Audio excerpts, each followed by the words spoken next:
Hello दोस्तों, स्वागत है आप सभी का एक और नए फेस कैम वीडियो में।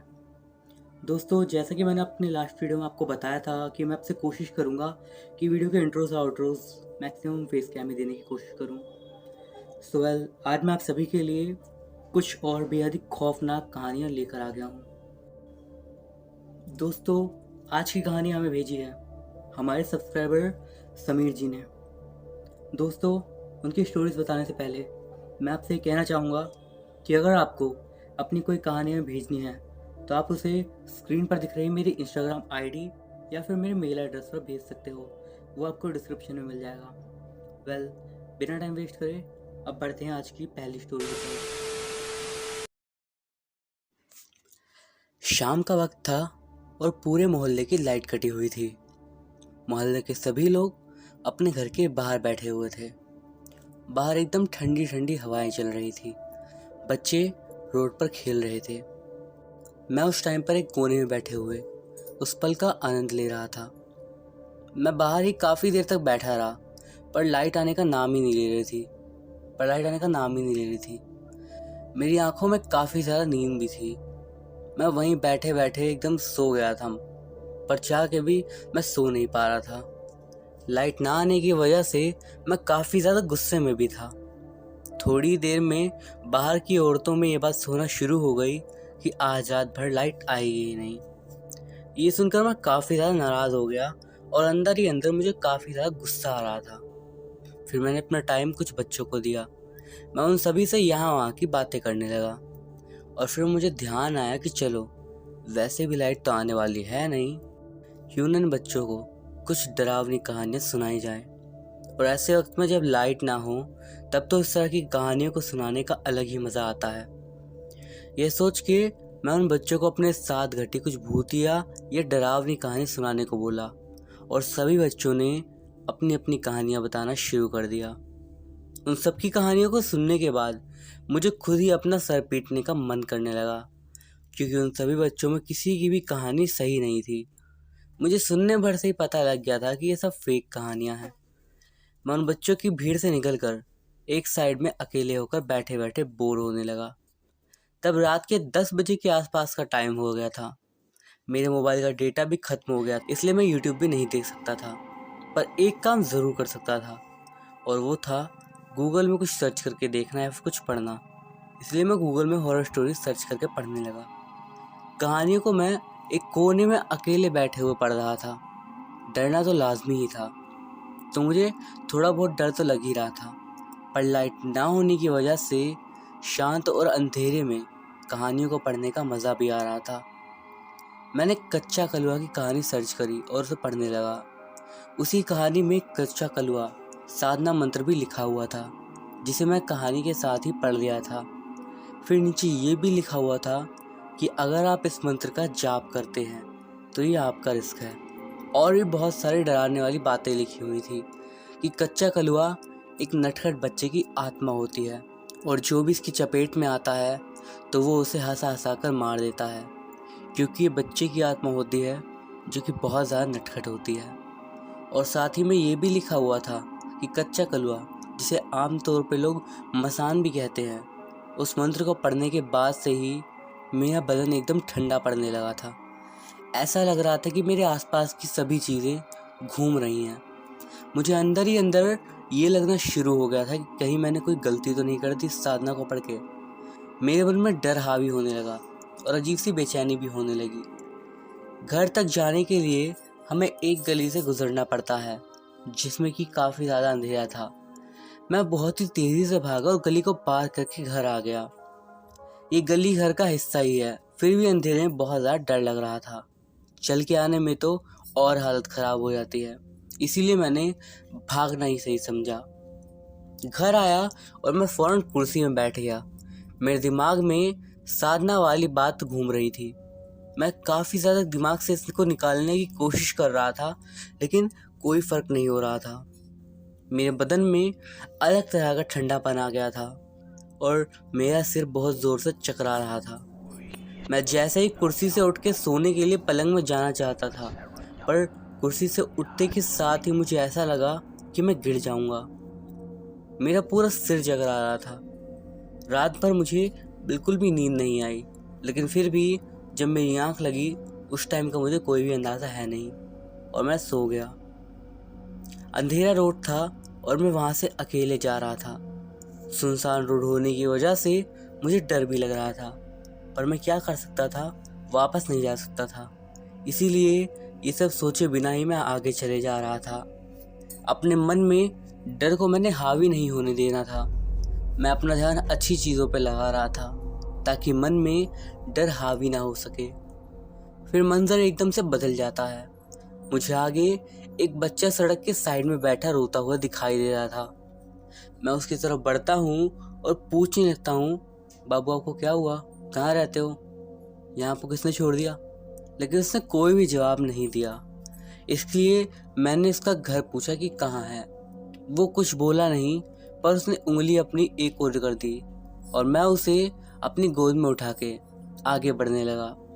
मैं उसे लेकर काफ़ी आगे तक चला गया था और फिर मुझे धीरे धीरे एहसास हुआ कि वो बच्चा भारी होता जा रहा है। मेरी नज़र जब उस पर पड़ी तो उसकी आंख एकदम लाल थी और उसकी हाइट पहले से कई गुना बढ़ गई थी। मैं एकदम से डर गया और मेरा दिमाग एकदम काम करना बंद कर दिया। मैं चिल्लाना चाहता था लेकिन मेरे मुंह से आवाज़ भी नहीं निकल रही थी। फिर एक जोर की चीख के साथ मेरी नींद खुली तो मुझे पता चला कि एक सपना था। घर के सभी लोग मेरी चीख की वजह से जाग गए थे। मैंने सबको इस बारे में बता दिया जो कि मैंने सपना देखा था। उसके बाद मैं फिर से सोने की कोशिश करने लगा। अपने भाई से पूरा चिपक कर मैं सोने की कोशिश करने लगा, लेकिन मेरी नींद नहीं आ रही थी। वो रात मेरी जैसे तैसे करके कटी। जब सुबह के 5 बजे तब मैं सोया और उसके बाद दिन भर सोया ही रहा। शाम को हल्का सा बुखार भी हो गया था। इसके बाद से मैंने कभी भी भूतिया कहानी नहीं पढ़नी चाहिए। और एक घटना जो मैं आपको बता रहा हूँ यह है 14 अगस्त की। ये तो अभी हाल ही की बात है, लेकिन अभी मेरे को आपको एक और बात बतानी है जो कि शुरुआत में इसी घटना से काफ़ी ज़्यादा मिलती जुलती है। दरअसल लाइट की समस्या हमारे यहाँ पर आम है और ऐसा अक्सर हो जाता है कि लाइट आती ही नहीं है। और ये घटना भी ऐसे ही एक और दिन की है। उस दिन भी शाम को लाइट नहीं थी और आसपास के बच्चे और बुजुर्ग बाहर खटिया में बैठे थे और मैं उन बच्चों के साथ वहीं बैठा हुआ था। हम लोग शायरी, गाना इत्यादि गुनगुना रहे थे। तभी उन्हीं में से एक लड़का बोलता है कि चलो छुपम छुपाई खेलते हैं। इस खेल में सब बच्चे छुप जाते हैं और एक जन को उन सभी को पकड़ना पड़ता है। उसके बाद जो भी उन्हें खोज लेता है उसे चोर बनना पड़ता है, यानी कि अब उसकी बारी आ जाती है। आई होप आपने भी इस गेम को कभी ना कभी तो खेला ही होगा। हम लोग उस दिन यही खेल खेल रहे थे। अभी शाम के करीब 6:30 बजे होंगे। अंधेरा भी धीरे धीरे होने लगा था, यानी शाम ढल रही थी। तो हम लोगों ने खेल बंद करना चाहा। उन सभी ने एक दूसरे को चिल्लाना शुरू कर दिया कि चलो अब और नहीं खेलेंगे, जो जहाँ पे भी छुपा हुआ है बाहर आ जाओ।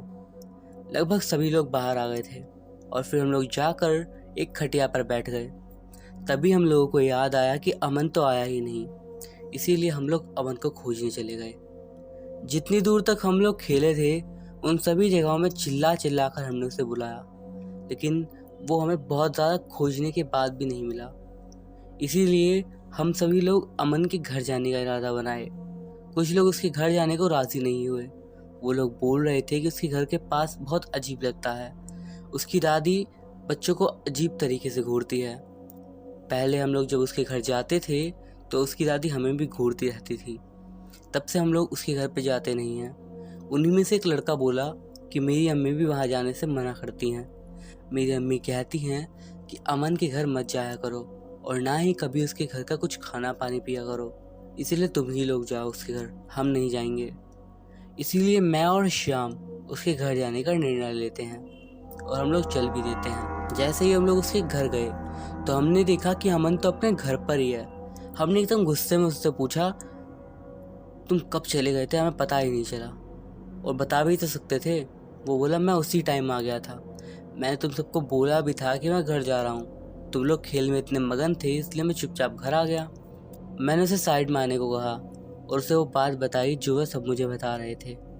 मैंने बोला कि जब मैं तुम्हें खोज रहा था और तुम नहीं मिले तो मैंने उन लोगों को बोला कि चलो अमन के घर चलते हैं, तो वो लोग कहने लगे कि मेरी अम्मी मना करती है वहाँ जाने के लिए, क्योंकि तेरी दादी उन्हें घूरती हैं, इसलिए वो नहीं आना चाह रहे थे। मैंने पूछा क्या ये बात सच है? वो बोला धीरे धीरे बोल, बुढ़िया सुन लेगी। उसने बताया कि मेरी दादी काला जादू इत्यादि करती हैं और ये बात पूरे गांव के लोगों को पता है। कुछ लोग मेरी दादी को डायन बुढ़िया भी कहते हैं और अपने अपने बच्चों को मना करते हैं मेरे घर आने के लिए। मेरी दादी की वजह से ही मेरा पूरा घर बदनाम है इस मोहल्ले में। पता नहीं कब मरेगी ये बुढ़िया। मेरी नज़र उसके घर की तरफ गई तो मैंने देखा कि उसकी दादी हमारी तरफ ही देख रही थी, और ना जाने कितनी देर से। अब इस बात से मुझे भी डर सा लगने लगा। हम लोग जल्दी से उसके घर से निकल गए और उन सबको बोला कि तुम लोग सही कह रहे थे, सच में उसकी दादी बहुत घूरती है, और वो हम लोग को भी बहुत देर से घूर रही थी। बस जब हमारी नज़र पड़ी तब जाके हमें पता चला। हम सभी लोगों ने यही माना कि हो ना हो वो बुढ़िया डायन है। रात के तकरीबन 11:30 बजे के आसपास का टाइम होगा। मैं अपने रूम की खिड़की से बाहर की ओर झांक रहा था। मुझे उस टाइम कुत्तों के भौंकने की आवाज़ें आ रही थी। वैसे भी ये कोई नई बात नहीं थी हमारे लिए, क्योंकि कुत्ते तो रात को भौंकते ही हैं। ऊपर से मेरा घर बीच के किनारे पड़ता है, जिससे रात को गाड़ियों की आवाज़ से सही से सोना मुश्किल पड़ता था मुझे। मैं कुत्तों और हाईवे में चलती गाड़ियों की आवाज़ से काफ़ी ज़्यादा तंग हो गया था, इसीलिए मैंने खिड़की बंद करके सोने का फ़ैसला किया। मैं खिड़की बंद करके सो गया था उस दिन। सुबह नींद से जागते के साथ ही मैं घर से निकल गया, क्योंकि आज मैंने मूड बना लिया था कि आज मैं उन कुत्तों को बढ़िया से सबक सिखाऊंगा। मैं घर से सुबह सुबह 5:30 बजे ही निकल गया था और इधर उधर घूम घूम के मैं कुत्तों को ढूंढ रहा था। मैंने उस दिन कई कुत्तों को खोज खोज के दौड़ा दौड़ा कर खूब मारा। कई कुत्तों को तो मैंने मार मार कर लंगड़ा भी कर दिया था। और अब मैं घर को वापस जा रहा था, तभी मुझे खजूर के पेड़ के नीचे सोया हुआ एक कुत्ता दिखा। मैं उसके पास तेजी से बढ़ा और मैंने एक पत्थर उठाया छोटा सा, और उस पत्थर से उस पर हमला कर दिया। वो कुत्ता भौंकता चिल्लाता हुआ भाग गया और मुझे अब बहुत ज़्यादा सुकून मिल गया था, क्योंकि आज मैंने उन कुत्तों से अपना बदला ले लिया था। दिन भर मैं खुशनुमा मिजाज से सबके साथ पेश आ रहा था, और जब शाम हुई तो मैं अपने दोस्तों को ये बात बताया, और वो सब भी ये सब सुनकर बहुत ज़्यादा हंसने लगे। मैं भी उन सब के साथ मजाक करने लगा। हंसी मजाक में कब टाइम बीत गया पता ही ना चला, और अभी रात के तकरीबन 8:30 बज गए थे। मैं अपने दोस्तों को बाय बोलकर निकल गया और घर में खाना खाने के बाद मैं सोने चला गया। खिड़की बंद थी, इसीलिए मैंने सोचा कि चलो देखते हैं कुत्ते चिल्ला रहे हैं या नहीं। मैंने खिड़की खोलकर खिड़की के सामने देखा।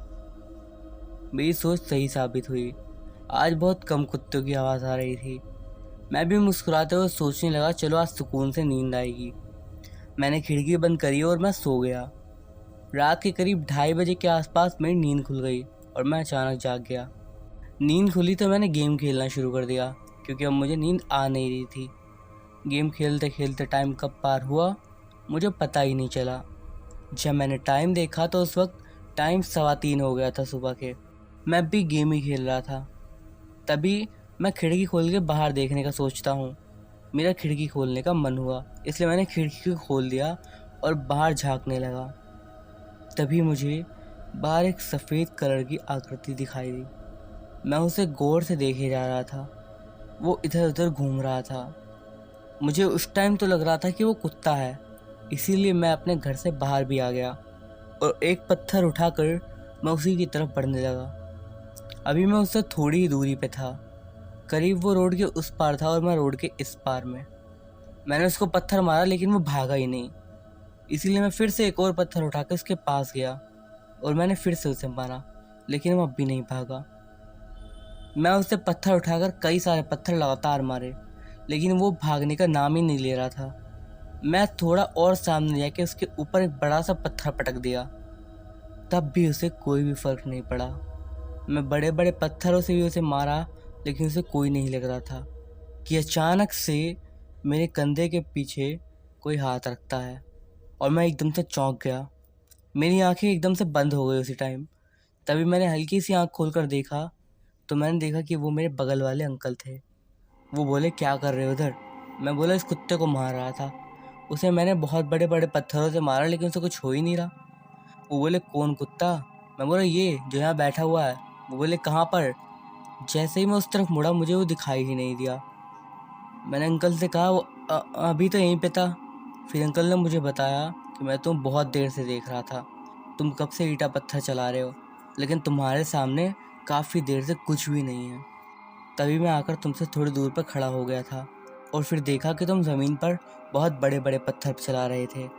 मुझे दूर से लग रहा था कि तुम किसी को मार रहे थे, पर सामने से देखा तो तुम बेवजह ज़मीन पे पत्थर चला रहे थे।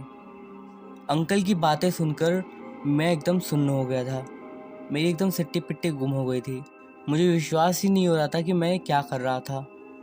अंकल से ऐसे ही बातें करके मैं घर चला गया और दिन भर यही सोच के बेचैन था कि ये सब सच था या फिर सपना।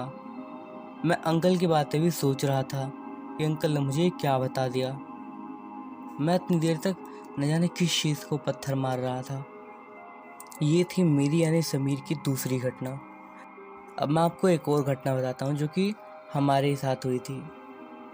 मैं मेरे एक रिश्तेदार के घर गया था।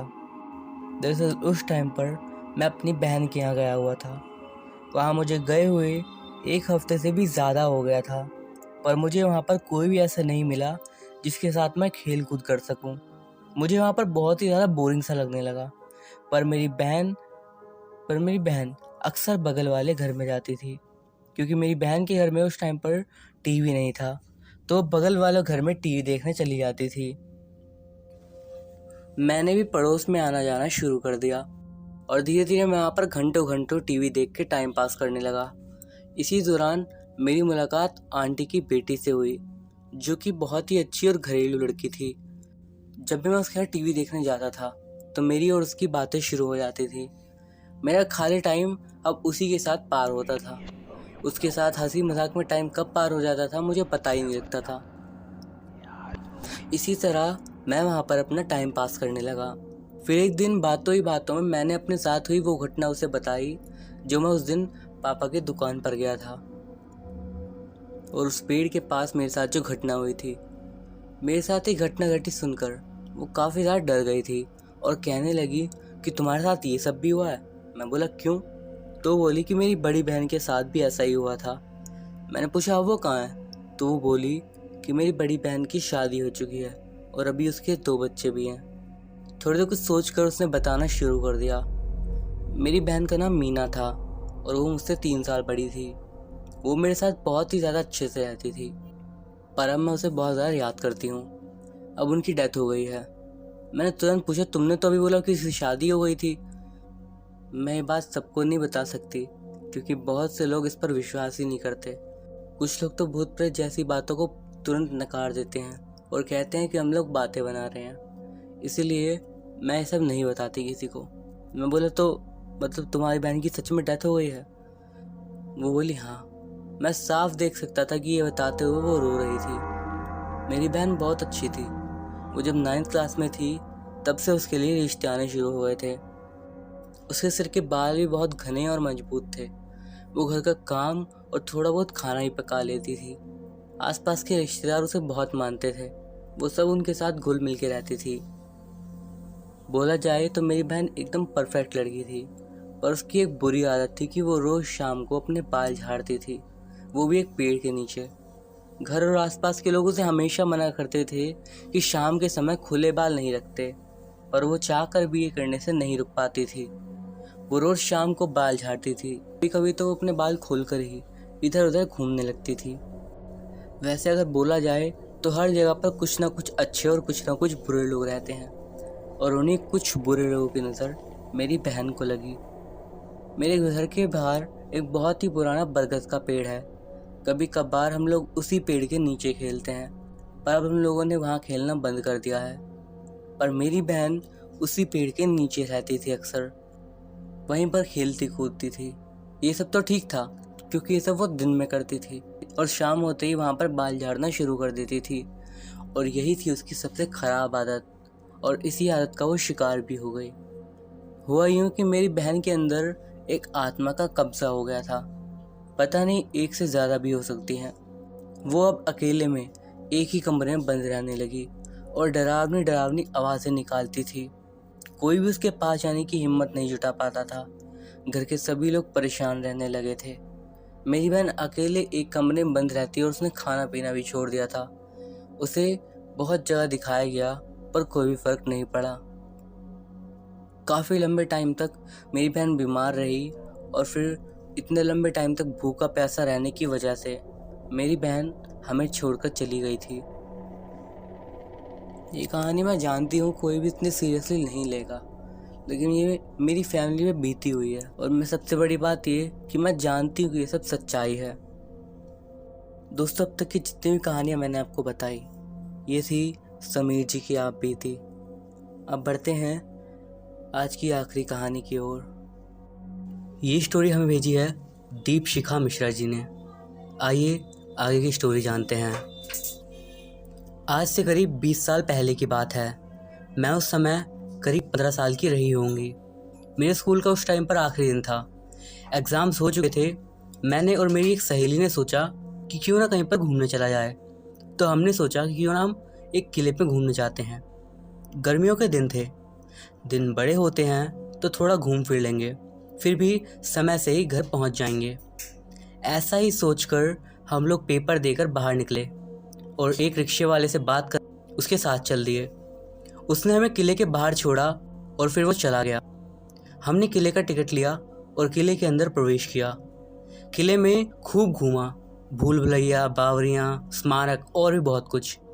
घूमते घूमते काफ़ी ज़्यादा देर हो गई थी। हमने वहीं बैठकर लंच किया। लंच बॉक्स हम साथ में ही ले आए थे क्योंकि इतने सुहावने मौसम में और क्योंकि हमारे एग्ज़ाम्स भी ख़त्म हो गए थे, हम बहुत ज़्यादा खुश थे। किले की ऊंचाई पर बातें करते करते, मौज मस्ती करते करते टाइम कब पास हो गया हमें पता ही नहीं चला।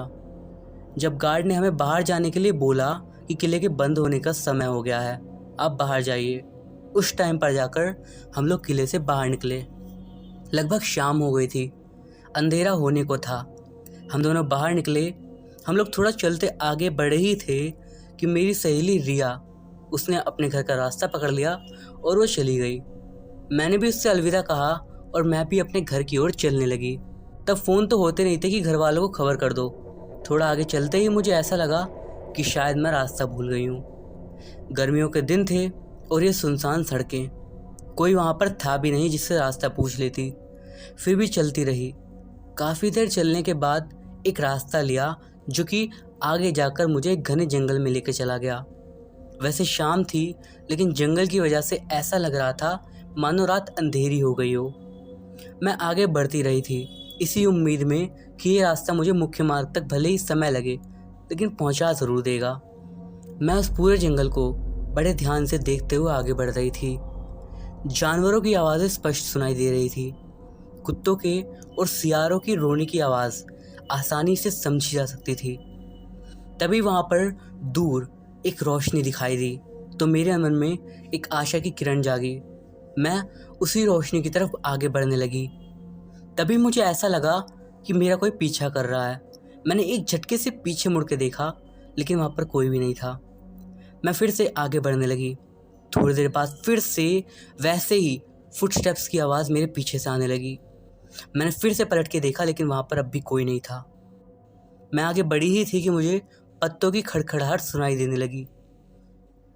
पता नहीं ऊपर पेड़ पर क्या था, लेकिन मैंने उसे जानने की ज़रूरत नहीं समझी, या फिर यूं कहें मेरे मन में इस बात का डर था कि ऊपर कोई ऐसी चीज़ ना देखने को मिल जाए जिसे मैं बिल्कुल भी देखना ना चाहूँ। इसलिए मैं उसे इग्नोर करके आगे की ओर बढ़ने लगी। फिर मैं उसी रोशनी के पास पहुँची तो मैंने देखा कि एक कुएं के पाट पर एक जलती हुई लालटेन रखी हुई थी, लेकिन वहाँ पर कोई भी नहीं था। मैं सोचने लगी ऐसे जंगल में कोई आसपास तो ज़रूर आया होगा तभी यहाँ पर ये लालटेन रखी हुई है। मैंने उस कुएं में झांक कर देखा। झांकते वक्त मुझे ऐसा लगा जैसे एकदम से मेरे कोई ऊपर बैठ गया हो। मैंने उसे अपने दोनों हाथों से हटाया तो कुएं में गिरने की आवाज़ सुनाई दी। एकदम पानी की आवाज़ हो गई। कुआं बिल्कुल सूखा हुआ था। लालटेन से मैंने झांक कर देखा तो वहाँ पे कोई भी नहीं था। मैं डर के वहाँ से भागी और आगे बढ़ गई तो मुझे एक पेड़ पर वही लालटेन जलती हुई दिखाई दी। उस लालटेन में कई सदियों पुराने जाले लगे हुए थे। शायद मकड़ियों ने उस पर अपना परमानेंट रेजिडेंट ढूंढ लिया था। ऐसा लग रहा था कि उन मकड़ियों की कई पुश्तें उसी पेड़ पर रह रही हों। मैंने लालटेन की ओर देखा तो उसी पेड़ की डाली पर एक बूढ़े व्यक्ति को बैठे हुए देखा और ये देखकर मेरा खून जम गया था। उसकी आंखें बिल्कुल लाल थी और दांत चमक रहे थे। बाल एकदम बिखरे हुए और मैले थे। होठ काफ़ी ज़्यादा कटे फटे और एकदम बेढंगा शरीर। दिखने में तकरीबन 50 से 60 साल की उम्र का कोई बूढ़ा आदमी लग रहा था। बहुत ज़्यादा हिम्मत करके मैंने पूछा, बाबूजी मैं रास्ता भटक गई हूँ, यहाँ से मुख्य सड़क पर जाने का मार्ग कौन सा है? तो बाबा जी ने बड़ी ही डरावनी मुस्कान बिखेरते हुए उसी सूखे कुएं की तरफ इशारा किया और एकदम ज़ोर ज़ोर से हंसने लगे। मेरा तो डर के मारे बुरा हाल हो गया था। पसीने से मेरा पूरा शरीर तरबतर हो गया था। जैसे ही मैं आगे भागी तो सहसा मुझे ऐसा लगा जैसे मुझे कोई पीछे खींच रहा है। फिर मैं भी पीछे नहीं मुड़ी, आगे बढ़ती चली गई। मेरा बहुत ज़्यादा बुरा हाल हो गया था। हाथ पैर एकदम सुन्न पड़ गए थे, पर मैंने हिम्मत नहीं हारी। मैं तेज़ गति से आगे बढ़ने लगी, पर मुझे ना कोई रास्ता दिख रहा था और ना ही कोई जिंदा इंसान।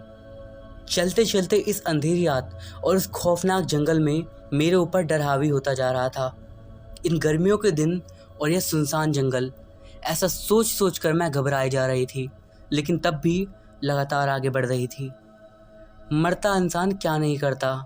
जब कोई भी रास्ता नहीं सूझ रहा था तो मैं एकदम परेशान हो गई। डर की वजह से गला एकदम रुंध गया था। मुझे प्यास भी बहुत ज़ोर से लग रही थी, पर डर और प्यास ये दोनों एक साथ तो अपने पानी के बारे में सोचने से रहे। सहसा मेरी नज़र एक कुएं पर पड़ी। कुआं जो कि अदृश्य हो रहा था और कुछ ही सेकंड में फिर से दृश्य भी हो रहा था। बहुत ज़्यादा अजीब सा मंजर था ये। आज तक जो जादूगर गांव में जादू दिखाने आता था, एक उसका जादू था और एक ये जादू था।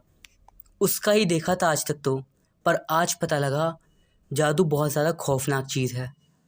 कुएं में झांकने से देखा कि उसमें एक नहीं बल्कि कई सारे कंकाल थे और चारों तरफ सिर्फ मांस के टुकड़े फैले हुए थे। खून ही खून बह रहा था। कुछ हड्डियों ने अभी भी मांस को जकड़े रखा है, कुछ ने मांस से किनारा कर लिया है और कुछ आंखें खुली हुई एक टक ऊपर की ओर देख रही थी, जबकि उनमें से 2 आंखें ऐसी भी थी जो अभी भी झपक रही थी, मानो कुछ कहना चाह रही थी। लेकिन क्या? अचानक से मुझे एक बहुत ही ज़्यादा डरावनी चीख सुनाई दी, बचाओ! मैं तुरंत वहाँ से हटी। उस टाइम पर मैं पसीने से एकदम गीली हो गई थी। डर की वजह से मेरा शरीर एकदम सुन्न पड़ गया था। मेरे शरीर से आग की लपटें निकल रही थी। मेरा चेहरा लाल पड़ गया था, आंखों में जलन हो रही थी, हाथ पैरों ने साथ छोड़ दिया था। फिर भी भगवान का नाम लेकर उस जगह से भागती रही और बस भागती जा रही थी। अभी भी वो आंखें और वो डरावनी चीख मुझे डरा रही थी। अभी वह भयानक चीख मेरे कानों में भी गूंज रही थी। भागते भागते एकदम से मेरा पैर एक पत्थर पे पड़ा और मैं वहीं पर लड़खड़ाते हुए गिर गई। न जाने किस अनजान चीज़ से मेरा सर टकरा गया और मेरे सर से खून बहने लगा।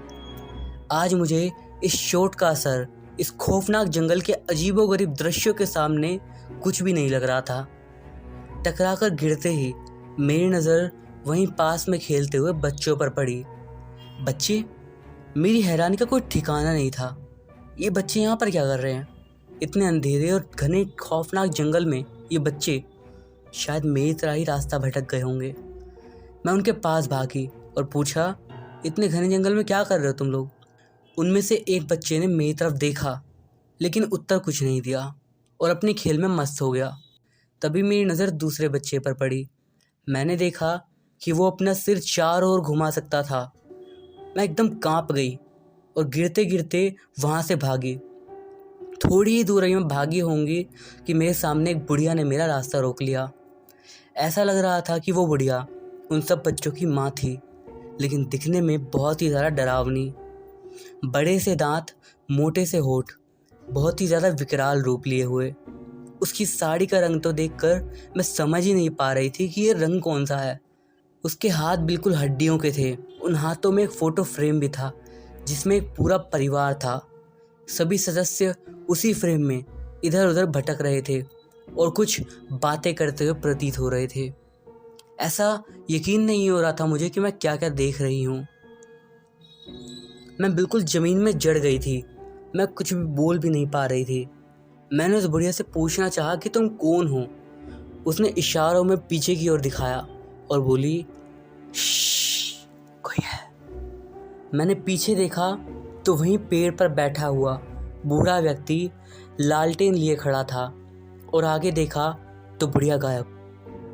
बड़ी हिम्मत करके फिर मुड़कर देखा तो बूढ़ा आदमी भी गायब हो गया था। मैं एकदम से कांप गई और उसी स्थान पर बैठ गई जैसे बिल्कुल ज़मीन में गाड़ दी गई हूँ। पैर तो जैसे हो ही ना।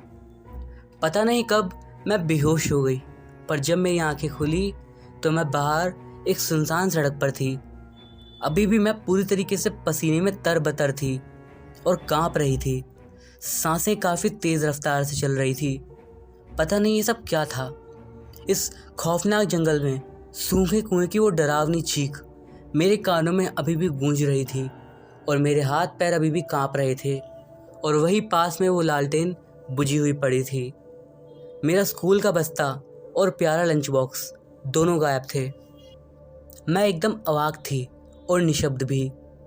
एकदम से बुढ़िया याद आ रही थी, जैसे अब भी कह रही हो, श्श, कोई है। ये वाकया आज भी मुझे पूरी तरीके से याद है। इसके बाद मैं जैसे तैसे करके घर लौटी हूँ, लेकिन इतनी हिम्मत आज तक नहीं हुई कि किसी को इसके बारे में बता पाऊँ। खैर, आज इस बात को लिख रही हूँ तो लिखने में भी मेरे हाथ काँप गए हैं एकदम पूरी तरीके से। तो दोस्तों, ये थी हमारी आज की स्टोरीज़। आपको ये वीडियो आज का कैसा लगा कमेंट्स के ज़रिए हमें ज़रूर बताइएगा। इस वीडियो पे आज हम एम कर रहे हैं 500 लाइक्स के लिए। होप आप इतना तो पूरा कर ही दोगे। मैं अभिषेक, मिलता हूँ आपसे अगली वीडियो में। तब तक के लिए गुड बाय।